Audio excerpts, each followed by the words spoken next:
Iran पर शुरू हुआ परमाणु हमले का अभ्यास।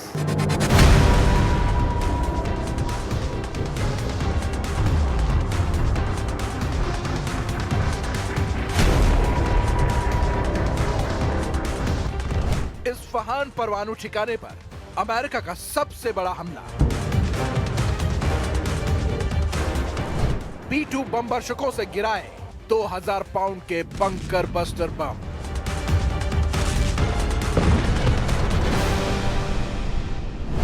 क्या ईरान के 10 एटम बम लूट लेगा अमेरिका? तेहरान से तेल अवीव भीषण विनाश शुरू। खौफ में ट्रंप नेतन्याहू, ईरान में उतरी पुतिन की स्पेशल फोर्स। खुफिया रिपोर्ट में खुलासा, ईरान की बड़ी मदद कर रहा है रूस। खार्दीप पर हमला फाइनल, काट देंगे ईरान की लाइफलाइन। ईरान का ऑपरेशन शार्क, समंदर में सबसे खूनी जंग।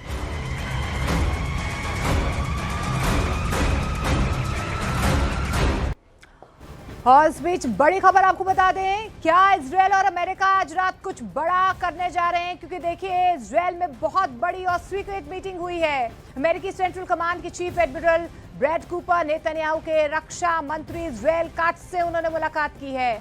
दरअसल आपको बता दें, अमेरिका की तरफ से जो ग्राउंड ऑपरेशन शुरू किया गया है, इसे लेकर मुलाकात के बहुत बड़े मायने भी निकाले जा रहे हैं। इस मीटिंग में ईरान पर इजरायल और अमेरिका के हमले लगातार तेज होते जा रहे हैं और ऐसे में माना जा रहा है कि कई अहम फैसले इस मीटिंग में हो सकते हैं, यानी कुछ बड़ा हो सकता है।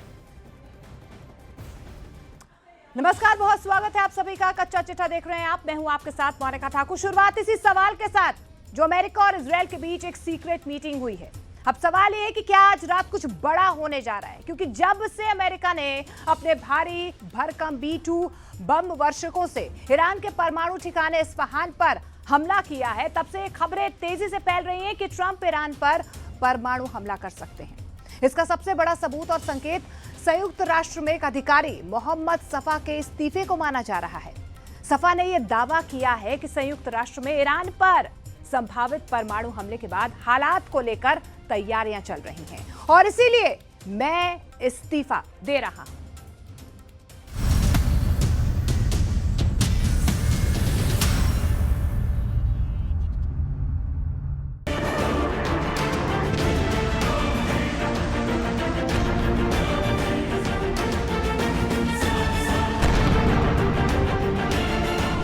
इस्फहान में धमाका, परमाणु हमले की तैयारी। ईरान युद्ध अब ऐसे दौर में पहुंच चुका है जहां अब या तो अमेरिका पूरी तरह से जंग जीत कर निकलेगा या फिर बुरी तरह से तबाह होकर भागने को मजबूर होगा। ईरान युद्ध अमेरिका और इजराइल के लिए नाक की जंग बन चुका है। पिछले 24 घंटे में जो हमले हुए हैं और जो खबरें सामने आई हैं, वो हैरान करने वाली है।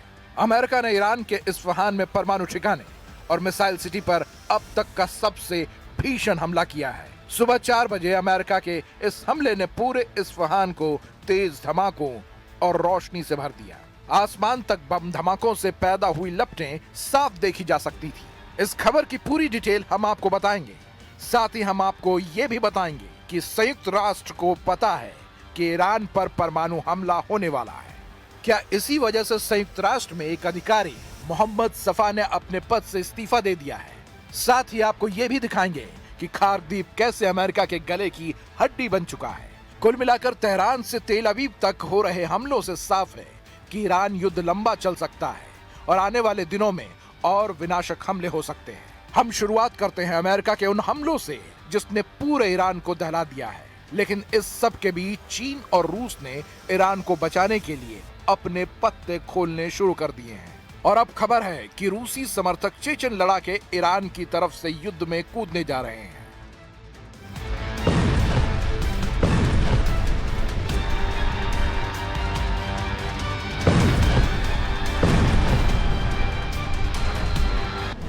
इस्फहान में अमेरिकी हमला, परमाणु अड्डे पर गिरे 907 केजी के बम। ईरान का इस्फहान शहर अमेरिका और इजराइल दोनों का प्राइम टारगेट बन चुका है। सुबह 4 बजे जिस वक्त ईरान के इस्फहान पर अमेरिका के B-2 बम वर्षक, F-35 जेट और टॉमहॉक मिसाइलों से हमले हुए, उस वक्त किसी को अंदाजा नहीं था कि ये अमेरिका का अब तक का सबसे बड़ा हमला होगा। ट्रंप ने खुद इस्फहान पर अमेरिकी हमलों की तस्वीरें और वीडियो पोस्ट किए हैं और दावा किया है कि ईरान का विशाल मिसाइल भंडार, गोला बारूद तबाह हो चुका है। तस्वीरों में साफ देखा जा सकता है कि हमला होते ही आग की लपटें आसमान को छूने लगी। तस्वीरें देखकर ऐसा लगा कि जैसे कोई छोटा मोटा न्यूक्लियर धमाका हुआ हो।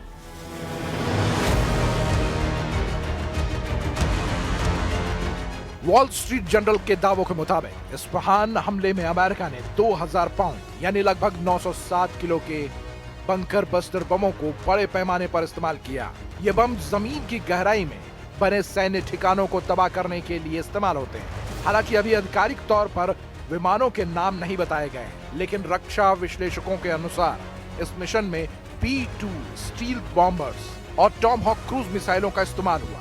और जो जानकारी सामने आई है उसके मुताबिक इस्फहान ईरान के परमाणु कार्यक्रम का एक बेहद महत्वपूर्ण केंद्र है। यहाँ यूरेनियम कन्वर्जन सुविधा मौजूद है। हमलों का मुख्य उद्देश्य ईरान की परमाणु क्षमता और उसके बैलिस्टिक मिसाइल बुनियादी ढांचों को नष्ट करना बताया जा रहा है। अमेरिकी राष्ट्रपति डोनाल्ड ट्रंप ने सोशल मीडिया पर इस हमलों से जुड़े वीडियो साझा किए और इसे एक बड़ा दिन बताया है। अमेरिका के रक्षा अधिकारियों ने दावा किया कि वो ईरान को परमाणु हथियार हासिल करने से रोकने के लिए सैन्य बल का प्रयोग करेंगे। इस्फहान में हुए धमाकों के बाद आसमान में आग की ऊंची लपटें और मशरूम के आकार का धुआं देखा गया, जिससे भीषण तबाही का अनुमान लगाया जा सकता है। What they cannot have is a system that allows them to quickly weaponize it. They have to stop making all of these drones and all of these missiles. We saw recently where they've lied. They said they didn't have long-range missiles, and then they fired two.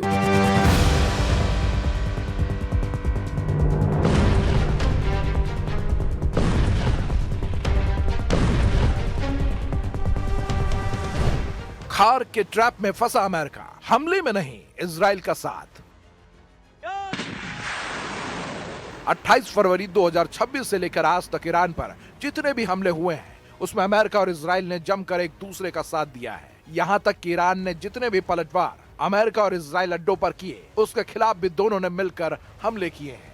लेकिन जब Trump ने ऐलान किया कि वो खार पर हमला करने जा रहे हैं तो उसे लेकर इजराइल ने दो टूक कह दिया कि वो खार द्वीप पर होने वाले किसी भी हमले में शामिल नहीं होगा। आखिर इसकी वजह क्या है, देखिए।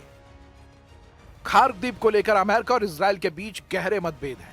इजराइल द्वारा इस विशेष ऑपरेशन में अमेरिका का पूरी तरह साथ न देने के पीछे 5 प्रमुख कारण माने जा रहे हैं। खार के ट्रैप में फंसना नहीं चाहता इजराइल। इजराइल की सेना इस समय अपनी पूरी शक्ति लेबनान में हिजबुल्लाह के खिलाफ जमीनी अभियान में लगा रही है। इजराइल का मानना है कि उसके लिए सीमा पर मौजूद हिजबुल्लाह का खतरा खार द्वीप पर कब्जा करने से कहीं अधिक बड़ा और जरूरी है। वो अपनी वायुसेना और विशेष कमांडो को ईरान के एक दूर दराज द्वीप पर भेजकर अपनी घरेलू सुरक्षा को जोखिम में नहीं डालना चाहता। कब्जा बनाम विनाश की रणनीति। राष्ट्रपति ट्रंप खार द्वीप पर कब्जा करके वहां से तेल व्यापार को नियंत्रित करना चाहते हैं। इजराइल इसमें जरा सा भी इंटरेस्टेड नहीं है। इजराइल के पूर्व प्रधानमंत्री यायर लैपिड और वर्तमान सैन्य रणनीतिकारों का मानना है कि द्वीप पर कब्जा करना एक ट्रैप या जाल हो सकता है। वो इसे कब्जा करने के बजाय पूरी तरह तबाह करने के पक्ष में है ताकि ईरान की अर्थव्यवस्था तुरंत ढह जाए। ईरान को डर है कि कब्जा करने की स्थिति में अमेरिका और इजरायली सैनिक वहां सिटिंग डक यानी आसान निशाना बन जाएंगे। ईरानी जाल का डर। खुफिया रिपोर्ट के मुताबिक ईरान ने खार द्वीप को हजारों ड्रोन्स, माइंस और अत्याधुनिक मिसाइलों से लैस कर दिया है। इजरायली विशेषज्ञों का मानना है कि अमेरिका वहां जमीनी सेना उतारकर एक लंबे और खूनी युद्ध में फंस सकता है। इजरायल नहीं चाहता कि उसके सैनिक एक ऐसे मोर्चे पर शहीद हों जिसका सीधा लाभ केवल तेल की कीमतों को स्थिर करने में हो। वैश्विक अर्थव्यवस्था का दबाव। खार द्वीप पर हमले या कब्जे से वैश्विक तेल की कीमतें $200 प्रति बैरल तक जा सकती है। इजरायल पहले से ही कई मोर्चों पर युद्ध के कारण आर्थिक दबाव झेल रहा है। वो नहीं चाहता कि अंतर्राष्ट्रीय समुदाय तेल संकट के लिए इजरायल को जिम्मेदार ठहराए। क्षेत्रीय संबंधों की सुविधा। इजरायल हाल के सालों में अरब देशों यूएई, बहरीन, सऊदी अरब के साथ बने रिश्तों को बचाना चाहता है। खार द्वीप पर बड़े पैमाने से पूरे फारस की खाड़ी में पर्यावरण और आर्थिक तबाही मच सकती है, जिससे ये अरब देश इजराइल के खिलाफ हो सकते हैं। इजराइल ईरान के खारदीप के 20 वर्ग किलोमीटर इलाके के चक्कर में बड़े नुकसान से बच रहा है। То, что мы сейчас наблюдаем в отношениях в этом регионе, видим, что как раз Соединенные Штаты и Израиль пытаются не допустить этой нормализации между Ираном и его соседями, а то и натравить членов Совета сотрудничества арабских государств залива на Исламскую республику.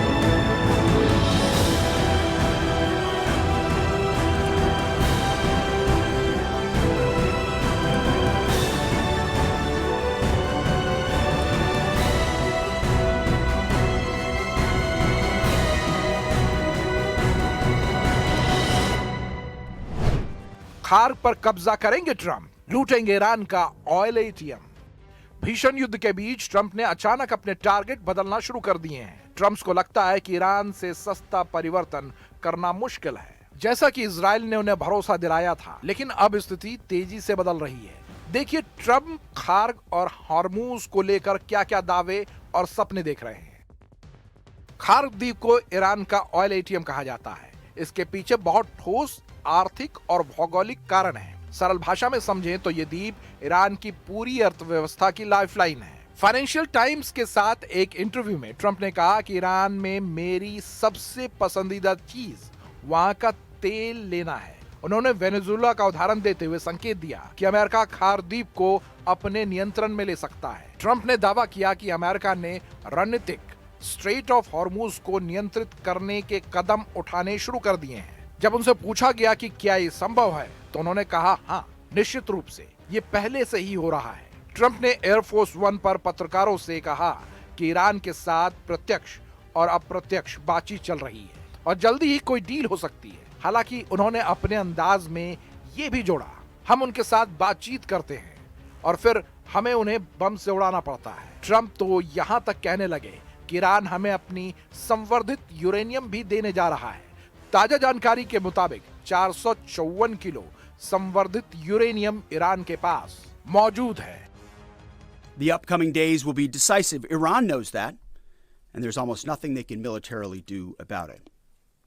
Yes, they will still shoot some missiles, but we will shoot them down. Of note, the last 24 hours saw the lowest number of enemy missiles and drones fired by Iran. अब जंग में दो मोर्चों पर आर पार की जंग शुरू हो चुकी है। पहला है ईरान का एटमी ठिकाना और दूसरा है खार्क द्वीप, जिस पर अमेरिका हर हाल में कब्जा चाहता है।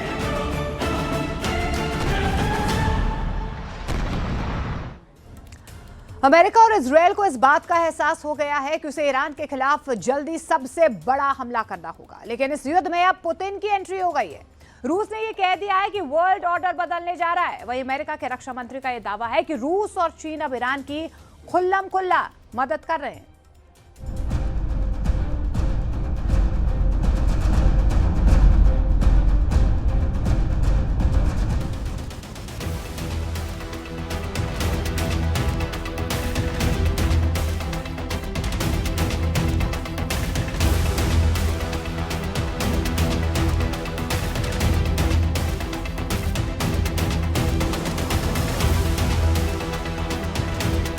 अमेरिका के ग्राउंड अटैक के लिए तैयार है ईरान। ईरान के कमांडो दक्षिण की तरफ मोर्चा संभाल चुके हैं।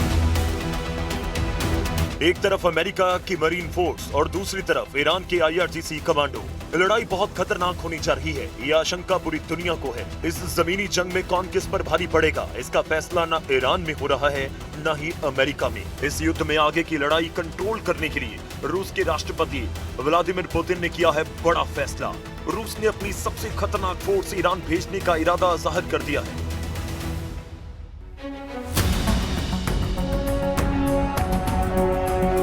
रिपोर्ट है कि पुतिन ने अपनी स्पेशल फोर्स ईरान में उतारने का फैसला किया है। पुतिन के ही ऑर्डर पर कमांडर कादिरोव ने ईरान युद्ध में उतरने का इरादा पक्का कर लिया। कादिरोव ने कहा कि वो खुद इस जंग में उतरकर अमेरिका से लड़ने के लिए तैयार हैं। कादिरोव ने अपने चेचन लड़ाकों को ईरान के लिए लड़ने का ऑर्डर दिया है और अब ये खूंखार चेचन लड़ाके अमेरिका की ईंट से ईंट बजाने के लिए ईरान की जमीन पर पहुंच रहे हैं। ये रिपोर्ट ईरान के सरकारी मीडिया में छप रही है। ये रिपोर्ट अजरबैजान की मीडिया में हेडलाइन बन रही है। चेचन कमांडर रमजान कादिरफ ने कहा कि जरूरत पड़ी तो वो खुद ईरान जाएगा और अमेरिका से लड़ेगा। रमजान कादिरफ के कमांडर बोल रहे हैं कि वो अपनी जान की बाजी लगाकर ईरान के लिए लड़ेंगे, क्योंकि कमांडर कादिरफ ने कहा है कि ईरान पर हमला पूरे इस्लामिक वर्ल्ड को बांटने की साजिश का हिस्सा है।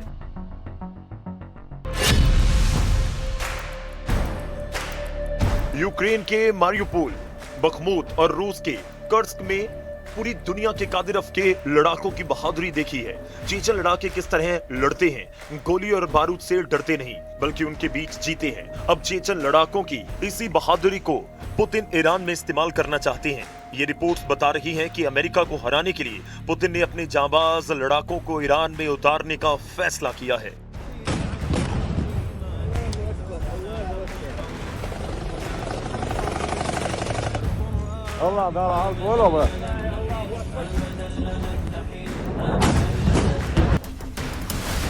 इस युद्ध में रूस की फोर्स के उतरने का मतलब है कि अब ये जंग अमेरिका बनाम ईरान नहीं रही। अब ये युद्ध अमेरिका कैंप बनाम रशियन कैंप बन चुका है, जिसमें एक तरफ अमेरिका और नेतन्याहू के साथ अरब देश हैं, यहां से लगातार ईरान पर हमले हो रहे हैं। वहीं दूसरी तरफ ईरान को बचाने के लिए तैयार है रूस, चीन और उत्तर कोरिया। यही वजह है कि इस जंग को अब तीसरे विश्व युद्ध की शुरुआत कहा जा रहा है, जहां वॉर जोन ईरान है और दोनों तरफ लड़ने वाली ताकत सुपर पावर मानी जा रही है। ईरान के खिलाफ ग्राउंड ऑपरेशन के लिए अमेरिका इसलिए मजबूर हो रहा है क्योंकि वो अब ईरान के मिसाइल अटैक को नहीं रोक पा रहा। ईरान की खुर्रम शहर और सेजिल मिसाइल किस तरह इजराइल पर हमला कर रही है, इसके वीडियो लगातार वायरल हो रहे हैं। ईरान लगातार अपनी मिसाइल पावर से इजराइल, अमेरिका और खाड़ी देशों को शॉक पर शॉक देता जा रहा है। ये इजराइल का आसमान है और यहाँ ईरान की बैलिस्टिक मिसाइल कैसे इजराइल की 2 इंटरसेप्टर को धोखा देती है। इस वीडियो ने नेतन्याहू को परेशान कर दिया क्योंकि उनकी पूरी ताकत ईरान के मिसाइलों को रोकने में जाया होती जा रही है। इजराइल के डिफेंस सिस्टम काम नहीं कर रहे हैं।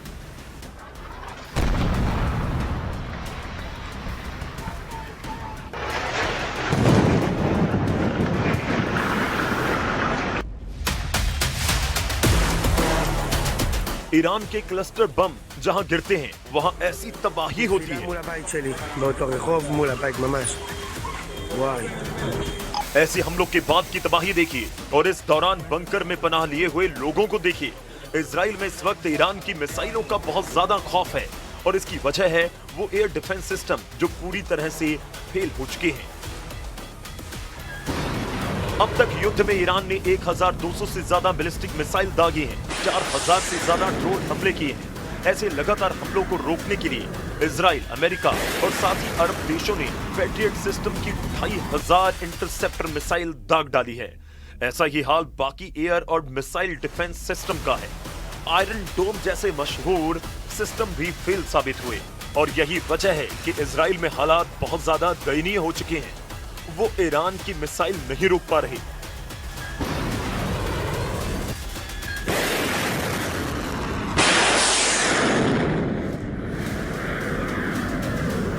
लेकिन डोनाल्ड ट्रंप की प्रवक्ता कैरोलिन का दावा है कि इस युद्ध में अमेरिका को लगातार कामयाबी मिल रही है। With respect to the ongoing major combat operations in Iran, Operation Epic Fury is moving ahead successfully and according to plan. With each passing day, the United States military is increasing its advantage over the terrorist Iranian regime. America और Israel की दिक्कत यह है कि ground operation अब उनके लिए मजबूरी बन चुका है और ईरान भी यही चाहता है कि किसी भी तरह अमेरिका अपनी फौज को जमीन पर उतारे ताकि मुकाबला आमने सामने का हो। अगर ईरान में ग्राउंड ऑपरेशन होता है तो उसमें अब पुतिन की फोर्स भी लड़ेगी, इस बात की गारंटी दी जा रही है और ऐसे युद्ध के लिए कमांडर रमजान कादिरफ के लड़ाके तैयार हैं। चेचन्या के अख्तम स्पेशल फोर्स के कमांडर लेफ्टिनेंट जनरल आब्दी अलाउद्दीनोव ने कहा कि इस युद्ध में वो ईरान के साथ हैं। अगर जरूरत पड़ेगी तो वो खुद भी ईरान की जमीन पर जाकर लड़ने के लिए तैयार हैं।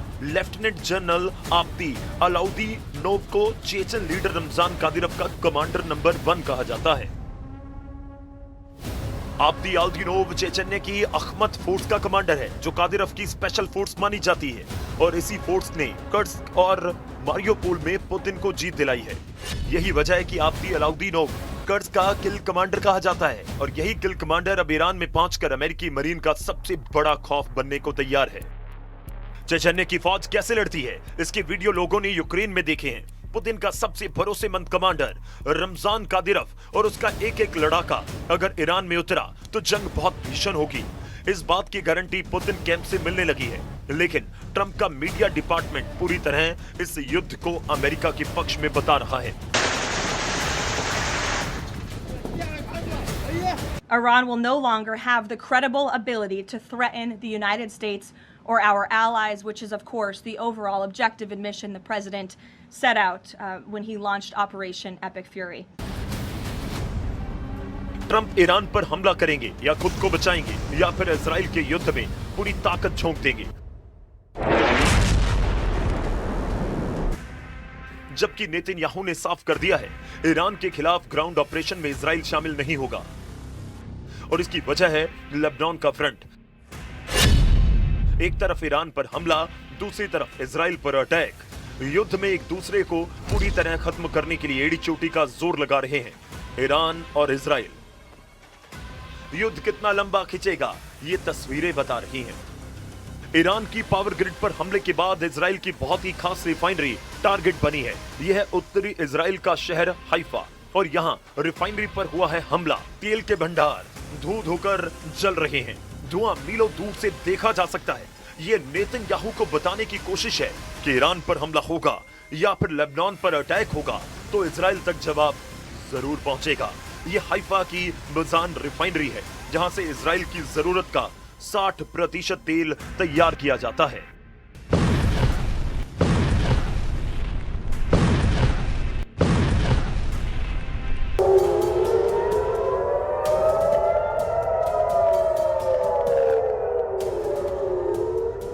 इजराइल की सरकार का दावा है कि हाइफा की रिफाइनरी को ज्यादा नुकसान नहीं पहुंचा और तेल की सप्लाई पर कोई असर नहीं पड़ेगा।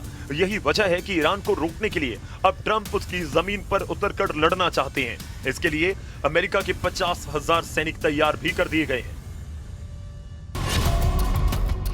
ईरान की सेना ने कहा कि फारस की खाड़ी और हॉर्मुज के समुद्री गलियारे में अमेरिका की फौज पहुंची तो वो शार्क मछलियों का खाना बन जाएगी।